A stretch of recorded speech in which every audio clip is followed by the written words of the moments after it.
اعوذ باللہ من الشیطان الرجیم بسم اللہ الرحمن الرحیم۔ قرآن مجید فرقان حمید کا پہلا پارہ یعنی فرسٹ چیپٹر الف لام میم سورہ فاتحہ سمیت 148 آیات اور 17 رکوع پر مشتمل ہے۔ میں نے اس پارے کو ڈیوائن وزڈم یعنی ربانی حکمت کا نام دیا ہے۔ پارے کی ہر آیت مبارکہ سے اللہ تعالیٰ کی لازوال دانائی جھلک رہی ہے۔ سورہ فاتحہ کی شکل میں آفاق کی سچائیاں کھل کر سامنے آ رہی ہیں۔ فاتحہ کا مطلب ہے کتاب کو کھولنے والی۔ یہ سورہ پاک ایسی روحانی قوت سے لبریز ہے کہ اس سورت کی تلاوت سے انسان کا سینہ ایمان کی سچائی کے لیے کھل جاتا ہے۔ اس سورہ پاک میں رب تعالیٰ نہایت شان و شوکت سے اپنے بندے کے سوالوں کا جواب دیتے ہیں۔ حدیث قدسی ہے کہ میں نے سورہ فاتحہ کو آدھا آدھا اپنے اور اپنے بندے کے درمیان تقسیم کر دیا۔ پہلی 3 آیات میں رب تعالیٰ کی شکر گزاری اور حمد و ثنا ہے۔ چوتھی آیت مبارکہ میں اس ذات باری تعالیٰ کی عبادت اور اسی سے مدد طلب کرنے کا عہد وفا ہے۔ آخری 3 آیات عاجزانہ دعا پر مشتمل ہیں۔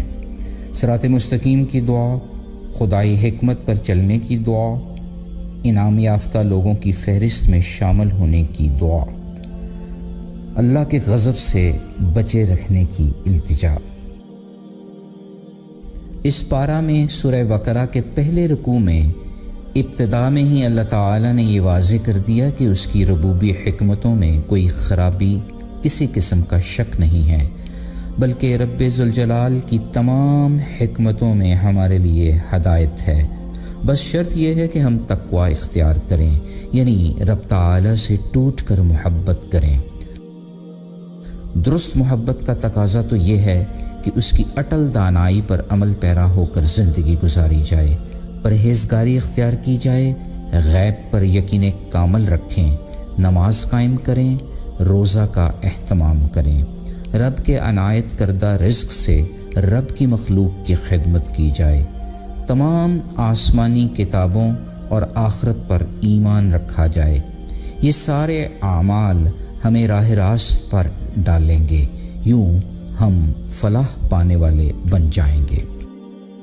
دوسرے رکوع میں یہ بات واضح ہو رہی ہے کہ منافقت جیسی بیماری پر اگر قابو نہ رکھا جائے تو اس میں اضافہ ہی ہوتا رہتا ہے۔ تیسرے رکوع میں یہ چیلنج پیش کیا جا رہا ہے کہ اگر کسی کو شک ہے تو سب مل کر کوئی اس طرح کی سورہ مبارکہ بنا کر دکھا دیں۔ تنبیہ بھی کر دی کہ ایسا ہرگز نہ ہو سکے گا۔ اہل ایمان اور اہل عمل کے لیے جنت کی نوید بھی اسی رکوع میں ہے۔ چوتھے رکوع میں ربوبی حکمت کا احاطہ اس واقعہ سے ہو رہا ہے کہ آدم کو مخصوص اشیاء کا علم دے کر نہایت فخر سے فرشتوں کے سامنے پیش کیا گیا۔ فرشتے سجدہ ریز ہو گئے، انسان اشرف المخلوق ٹھہرا۔ اسی رکوع میں آدم کا جنت سے نکالے جانے کا فلسفہ بھی سامنے آ گیا کہ انہوں نے ربانی حکمت پر عمل نہیں کیا، پھر اسی باری تعالیٰ کی دانائی سے توبہ کرنی سیکھ لی، پھر سے ایک نئے امتحان کے لیے نئی ڈیوائن وزڈم دے کر انہیں زمین پر اتارا گیا۔ اس پارے کی سورہ بقرہ کی 5ویں رکوع میں بنی اسرائیل کو یہ شرم دلائی جا رہی ہے کہ میری نعمتوں، اپنے وعدوں کو یاد رکھو، میری ڈیوائن وزڈم پر ایمان لاؤ، اسے سستے داموں مت بیچو، حق کو ہرگز نہ چھپاؤ، نماز قائم کرو، زکوٰۃ ادا کرو، رکوع کرنے والوں کے ساتھ۔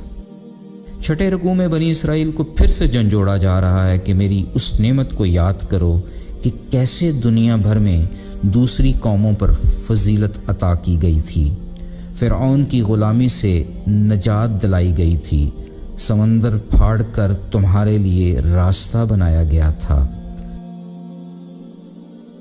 7ویں رکوع میں یاد دلایا جا رہا ہے کہ کس طرح چٹان پر عصا مارنے سے 12 چشمے پھوٹ پڑے تھے۔ 8ویں رکوع میں اس امر کی وضاحت ہو رہی ہے کہ جو بھی اللہ اور روز آخر پر ایمان لائے گا اور نیک عمل کرے گا رب کے ہاں اجر پائے گا، اسے کسی قسم کا کوئی خوف اور رنج نہیں ہوگا۔ پھر 9ویں رکوع میں مسلمانوں کو مخاطب کر کے یہ پوچھا جا رہا ہے کہ کیا اب بھی تم توقع کرتے ہو کہ یہ لوگ دعوت حق پر ایمان لے آئیں گے؟ یہ تو ڈیوائن وزڈم میں جان بوجھ کر تحریف کرتے ہیں۔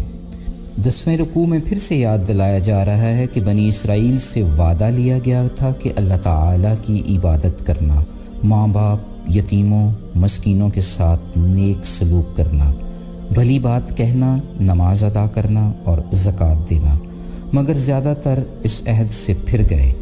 یہ وہ لوگ ہیں جنہوں نے آخرت بیچ کر دنیا خرید لی۔ آگے چل کر 11ویں رکوع میں اللہ تعالیٰ واضح کر رہے ہیں کہ اس کی ڈیوائن وزڈم پہلی کتابوں کی تصدیق کرتی ہے، مگر وہ اسے ماننے سے انکار کرتے ہیں، فقط اس وجہ سے کہ یہ پیغمبر ان کی قوم سے پیدا نہیں ہوا۔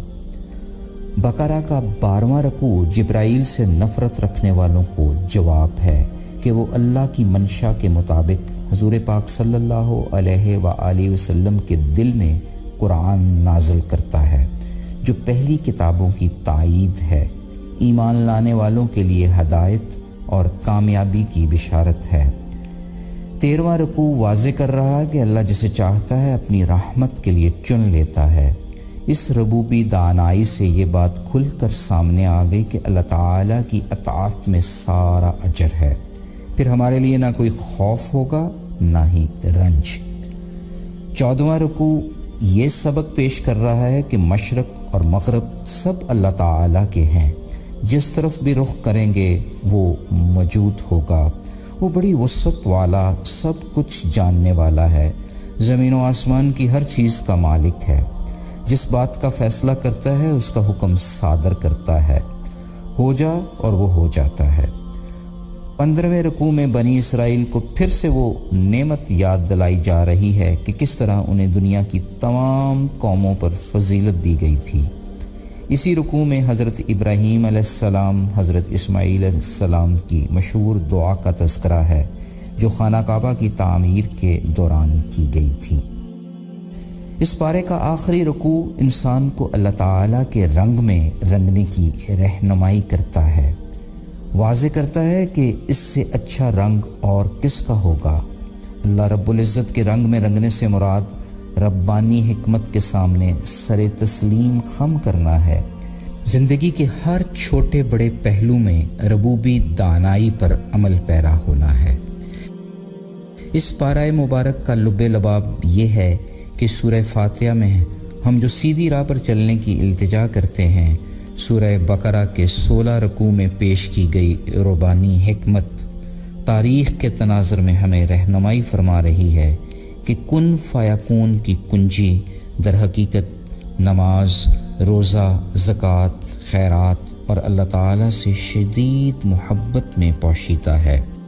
جب ہم منافقت کی دنیا سے نکل کر آخرت پر کامل یقین رکھ لیتے ہیں تو پھر ہم انعام یافتہ لوگوں کی فہرست میں شامل ہو جاتے ہیں، رب کے خوبصورت رنگوں میں رنگ جاتے ہیں، پھر نہ کوئی خوف باقی رہتا ہے نہ کوئی رنج۔